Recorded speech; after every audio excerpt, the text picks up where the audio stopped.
Stories Untold. It's another game from Devolver Digital that I absolutely loved. It's a sort of puzzle mystery game where you run through various scenarios, some text based, some more physical, but all the while having a story unfold before you. This game is separated into four acts, each different from the last. The game has an intriguing way of telling a story and one that's worth waiting until the end for. I'm going to give a rundown of its four acts before revealing the truth of what happened in the story. I hope you enjoy. The first act starts in a room with a fairly old computer in front of you. This act is entirely text based, similar to old text based adventures of the past, where you type in what you want to do and the game responds accordingly. We pull up to our family home in our car and we're reminded to look in the glove box. Inside, we find a key and a handwritten note from our dad. We take the note and exit the car and approach the house. And after switching on the generator, we enter the front door. The house is dark, but we quickly find a light switch. It illuminates the hallway, and we're told we can either enter the kitchen, the living room, or a stairwell. We decide to head upstairs, and there's two bedrooms. There's mine and my sister's. My sister's room is pristine, full of posters and pictures on the wall, a shelf full of trophies, and a bed full of colorful soft stuffed animals. There's also a wardrobe, and inside we find nothing but a pile of photographs, all of them being identical. They're pictures of a forest road at night. This is our first clue to what's really going on in this game. The other bedroom is ours, and inside we find a gift. It's nicely wrapped, sitting on our desk, and we open it. It's our old computer with a copy of a game called The House Abandoned. We put the cassette into the computer and we press play, and the computer short circuits. Lightning crashes in the background, but eventually it does boot up. It tells us that we pull up to a driveway of the family home. It's the same thing as before, except this time the house looks neglected. It tells us we can't stand to be near this place. Inside the glove box, there are the same keys and the same note. We take both. This time we read the note, and it just says, "Get out, get out, get out," over and over and over. And we don't recognize the handwriting.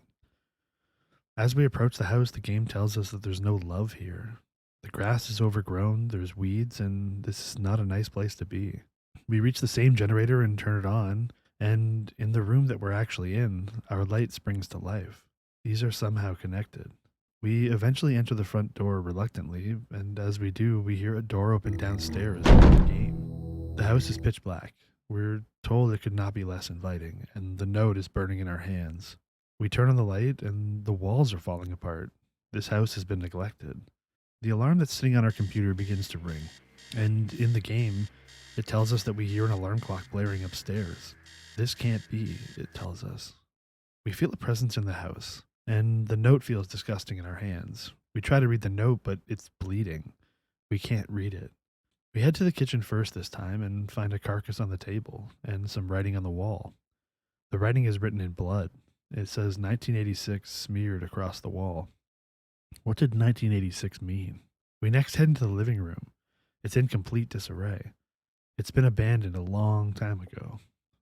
And then we head back upstairs. The text in front of us begins to deform and twist. There are pictures on the walls, and we're told they look the same but different. But before we can look at them, the phone in our room begins to ring. And on the computer, it tells us we also hear a phone ringing behind the door. None of this makes sense. We type in to answer the phone, and on the computer, we hear someone answer the phone. It says our mind hurts and we can taste iron. The computer tells us whoever's in the room shouldn't be there and that we need to hang up the phone. We do. We hang up the phone. But back to the pictures in the hallway. It's pictures of our family, but all of the eyes have been scratched out. Something terrible has happened. We do head towards our sister's room, but we notice the door is actually boarded up. There is no way for us to enter. So we make our way over to our room, and there's a lock on the door. It's a 4-digit code. 1986. We enter 1986. The door unlocks. We hear the sound of a lock behind us in the room. We type in to open the door, and when we do, the door in our room opens, revealing light from the hallway. We enter the room. It feels familiar, and sitting across the room at a computer is a lone person. The lamp is on. The clock reads 9999, and then it says, "You shouldn't be here. I shouldn't be here." We grip the note tightly, and when we read it, it says, I'm sorry, Jennifer. I'm sorry, Mom. I'm sorry, Dad. You haunt every step I take, even in this place. It was out of my hands, but you still punish me. I can be with you now. We are confused. We're consumed, and we're told this has to end now. We ask it to stop, but the computer tells us we're pathetic and that it was all our fault. It tells us to say it. Reluctantly, we type in, I am pathetic, but it tells us to say it again. It's screaming at us to say it again, and we do. Slowly, a word on the screen reveals itself to us, letter by letter. It spells out, finally. Act 2 is pretty different from Act 1. We're presented with an amalgamation of weird machines and a monitor to our left that provides us with some instructions. This stage gives us instructions via voice as well, and we use the reference manual on the monitor to complete them. We calibrate the machine, setting up cameras, an x ray, a drill, and more. The machine has a main center box, and it's housing something. We perform various tests on it, and once the monitor lights up, it appears to be a heart inside the chamber. Eventually, after some poking and prodding, we push further, and the heart begins to beat. This act is mostly following instructions and sort of solving the puzzle that's presented before us, both by following audio cues and using the manual, and I won't show every step here. But eventually, we use a resonating frequency to prod the heart. It begins to act erratically. Monitors are buzzing, lights are flashing, and the voice tells us to trust them. We have to keep going deeper. And we do. We push further and further until the heart explodes. The voice tells us that they did it and that we've made excellent progress. They know we're uncomfortable and that they're going to alleviate some of the discomfort. This involves the drill. It pushes into the box and begins drilling inside, but it shorts out. The voice asks us how we feel. They say the situation is under control. After a few moments, we open the box and there's a light, but the light is attached to some sort of floating orb. The voice tells us that they have to know. It's going to be difficult, but we need to remember what happened. The orb flashes and goes erratic. Blood lands on the floor. The voice tells us that we're connected to the core, and it can provide us with visions of its memories. We're told to look into it. We see flashing images. It's graphic, it's vivid. Something awful has happened. The monitor beside us lights up. It's another text-based part. We've woken up in a spaceship that's crashed, and we're in grave danger. We must leave the ship. The voice encourages us to continue forward through the memories. Another flash of images appears. We return to the monitor and leave through the airlock. We fall to our knees and have pain in our chest. We're surrounded by mangled metal. Bright lights are pouring in from all around us, and we're surrounded by a wreckage. And everything seems familiar. We then notice some silhouettes. We crawl through some wreckage and notice that one of the silhouettes is actually walking towards us. The voice on the intercom tells us that our heart is racing and that no other test subjects have made it this far. More flashes, more imagery, more memories. We're then told on the monitor that we've woken up in a small room with a single door, with machines surrounding us, with lengths of wire extending from them and plunging deep into our chest. It says we've been tortured. We are told that this entity expired at the crash, and these memories can't be its memories. But whose are they? We look at the monitor and notice symbols and numbers flashing in a rhythm, but nothing more. We look down at the wires. There are tubes with black liquid inside of them, plunging deep into our chest.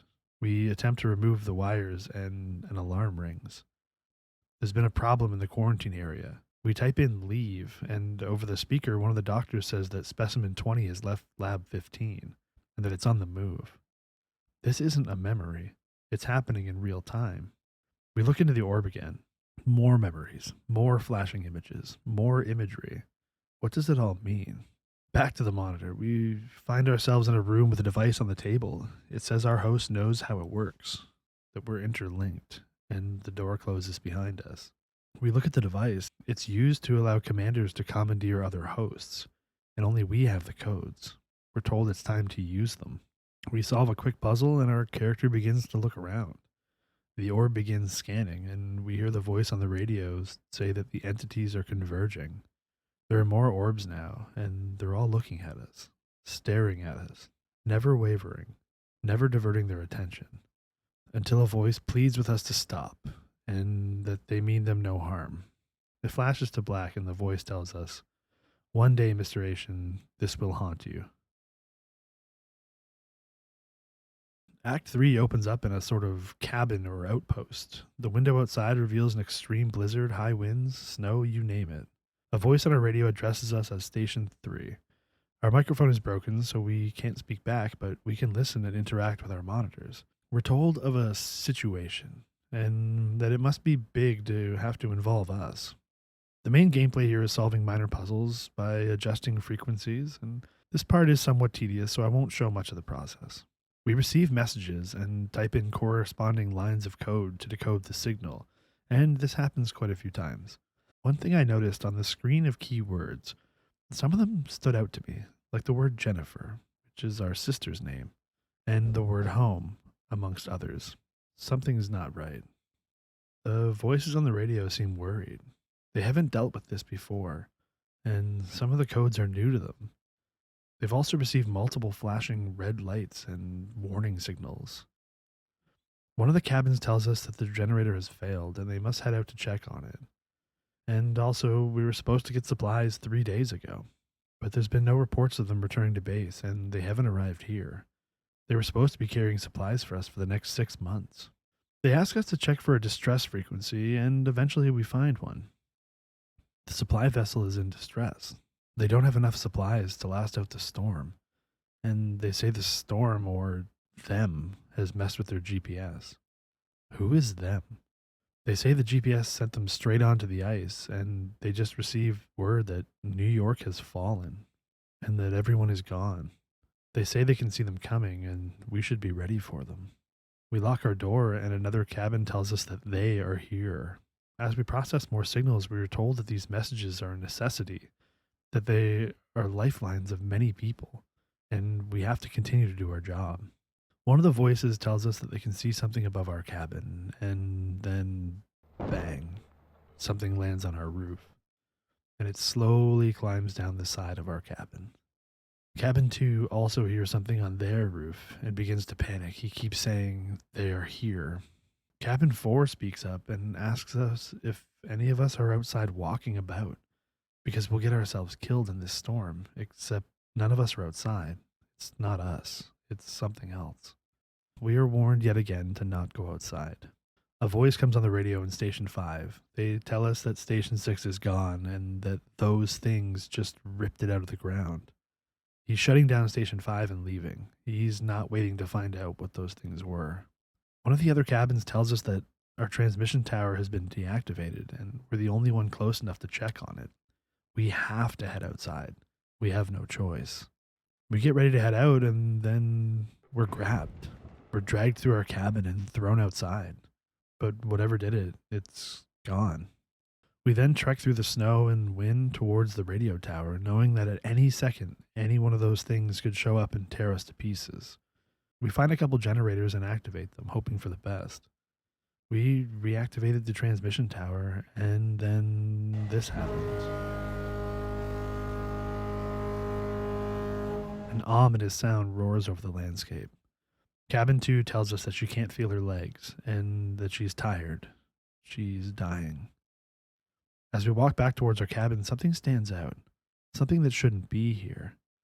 There are 2 cars in the snow, and it looks like they've been in an accident. Like they've collided head on. Why was this here? The loud horn rings again. "What are you doing? James, please," Cabin 2 says. Cabin 3 follows with, "He's coming back." Another loud horn. "That's it. He's coming back," we hear from another voice. And then we hear, "James, everyone's waiting on you. You need to wake up." A woman's voice then says, "James, go to them. Tell them what happened." We reach our cabin and there's a large tendril-like being attached to it. It's ascending high into the sky. What is going on? Right as we approach the cabin, we hear a voice say, "Mr. Asian, can you hear me?" And then we reach the door. As we open it, it's no longer our cabin. It's our bedroom, with the computer from our family home.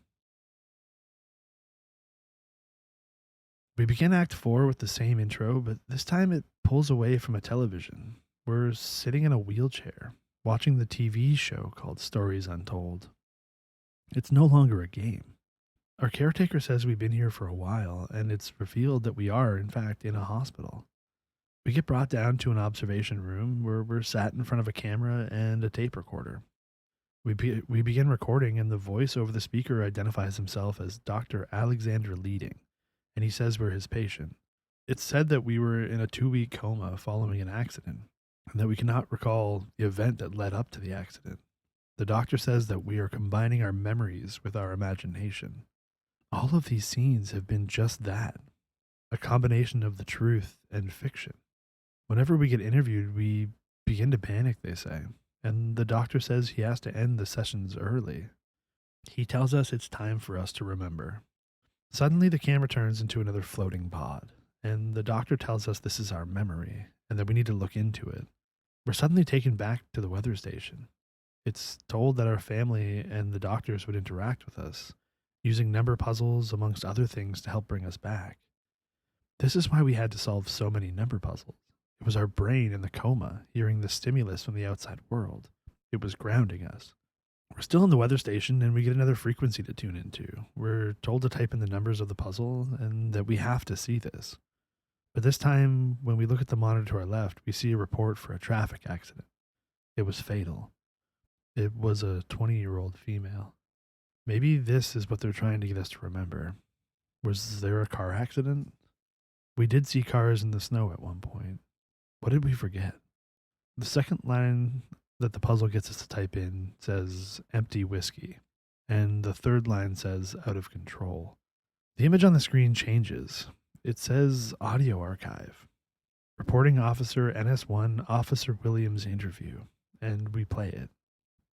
It's a coworker of Officer Williams. And he says in the 6 years that they've worked together, they never mentioned alcohol once, and he can't believe he would drink and drive. He was a father and a husband. They don't believe that the officer caused this. They think it's our fault. They think we're hiding something. We exit the room and are sent into a small cabin-like room with shelves and boxes. It doesn't make sense to us. And as we leave the room, we find out it was actually a storage closet in the hospital that we're in, except now the hospital seems abandoned. We walk down the hall and hear a crash of metal. Someone else is here. We wander further. Every room is empty. There's no one in sight. Eventually, we find some keys, and they weigh heavily in our hands. We unlock the door and head into the waiting room, but we feel a presence behind us. Someone breathing on our neck, but there's no one there. We approach a door with a glowing light coming from it, and as we enter, we're transported onto a hospital bed being rushed down the hallway. It sounds like a doctor speaking. They say it's a 22-year-old male, just brought in from a car accident. We were awake and mobile on the scene, but then we collapsed. But the worst part, all other passengers have died on the scene. They all died in the accident. Did we cause the accident? What happened? And then we see it. The machine from Act 2. It was actually hospital equipment. We were just combining it with our imagination to create something else. They charge the defibrillator and deliver a shock. We remain pulseless. They charge it again, but this time higher, and they shock us again. This time they say, "We have a reaction here, a weak signal." This was the same thing we heard from the voice in Act 2. We were combining our imagination with our memory again. They charge the defib again, full charge, and shock us once again. This time it works. We get a pulse back, and then they run an x-ray. We created the scenario from Act 2 in our minds. It was actually the doctors performing life-saving treatments on us after an accident. When they do the x-ray, they find that there's an intracranial hemorrhage or brain bleed, and they must use the drill to make a hole in our skull to alleviate the pressure. Once the drill hits our skull, it quickly flashes to black, and then we're back in our bedroom, sitting in front of the computer. This time, however, it's different. The computer says it's New Year's Eve, and tomorrow we leave on a 6-month trip abroad with friends. Our family has decided to throw a party for us. Mom, Dad, Jennifer, they're all here. As we navigate the party, we find a banner made by our family, a banner for us, to wish us off on our travels. And then we head into the kitchen. It's crowded with people, there's drinks on the table, and food ready to be eaten. There's another banner, and it says, Happy New Year, 1986. Next, we see Jennifer. We go over to her and give her a hug, and she asks if we're enjoying the party. We tell her it's great. She tells us to loosen up, and she asks us to get her a drink. We pour her a drink and one for ourselves as well. She asks if we're ready for our big trip, and we tell her we are. Everything is packed and ready to go. It tells us that Jen will miss us, and we're going to miss her too. And then she walks away, disappearing into the crowd. We have another drink. We head over to the utility closet and find our dad's storage of various liquors and wine, and we find one with a bow on it and with a note resting beside it. The note reads, Son, we're so proud of you and everything you've achieved. You've earned this. The bottle is a 25-year-old double malt whiskey, and we just have to try it. We have another drink. We stumble out of the utility room and into the kitchen. This whiskey is strong. We take another drink and give our dad a thumbs up from across the room. He nods and winks at us. We head back out of the kitchen and into the hallway, but standing in front of us is Jennifer, but she's covered in blood. She's staring right at us, but no one else seems to notice. There's blood dripping down her face, and it's mixing with tears. We don't understand what's happening. The text begins to overlay itself, just saying, I don't understand, over and over again, and then we see Jen's face. We flash back to the hospital, and there's a voice. It's our mother. She's saying, I'm sorry, I don't understand. No, I don't understand. I was just talking to her. The doctor tells her that Jennifer passed away from the accident. They tried everything they could, but she didn't make it. Our mom is not handling it well. The doctor asks if she wants to see us, but she says she doesn't. We flash back to the computer screen. We're back at the party, but something has stopped us in our tracks, and then Jennifer interrupts our confusion. She waves her hand in front of our face and asks if we can drive her home. The words echo in our mind. We tell her we can drive her home, and we go to get our keys. On the way, we bump into Dad, and he tells us to take Jennifer home, but since we've had a few drinks, he tells us to drive slowly. We go to the living room and find Mom. She's crying and says, My son, off to America, and gives us a big hug. We eventually find our keys in our jacket pocket, lying in a chair in the living room. Jen thanks us for helping her, as she has to work in the morning. She says no one else is in a state to drive, but we can handle it. We know the roads like the back of our hands, don't we? We leave the house into the freezing cold air and head towards the car. We fumble with the keys and eventually we get inside. We put our seatbelt on and Jen opens the glove box. There's a note and a key. She says that's for when we return. We start the car, but even placing the key in the ignition takes a few attempts. But the car does eventually start. We try to drive away, but the parking brake is on, and Jen gives us a wide-eyed stare. We release the parking brake and put it in gear. We shouldn't be driving. We begin driving despite being very drunk, and Jennifer falls asleep almost immediately. We come to a junction, but we forget which way to turn. We ask Jen, and she just very sleepily points left. We should have known that. As we turn down this road and get back on track, we begin to feel more confident. We start accelerating even more, and Jen's not happy. She grips our arm and asks us to slow down. When I type in slow down, the game says, that's not what really happened though, is it? And then we hear Jen. She says we're all over the place, and she asks us to pull over. Jen begins yelling at us and hitting our arm, and then we see headlights. They're coming directly towards us, but it's almost happening in slow motion. We try to react, but our body doesn't respond. We crash into the other car, head on. Our world begins to scream. A voice tells us that this was the moment we lost it all. Our sister, our parents, everything. He asks us to show us what we did. We wake up in a wreckage of metal like before with the alien ship. We have to crawl out of the wreckage. We check on Jen and she's alive, but she's hurt badly and she's trapped. We're unable to help her, so we exit ourselves out of the car. We squeeze through the wreckage. We have sharp pains in our chest. We combined this before with the memory of the alien ship. This was the truth. A blue car has collided with us, but we can't let it ruin our lives, the game says. We're standing beside the car with Dad's whiskey and the note in hand. We read the note and it says, "Get through this, James. I don't care if you want to or not." We see flashing lights in the distance. We look at the other car and notice the other driver is dead. And then we do the unthinkable.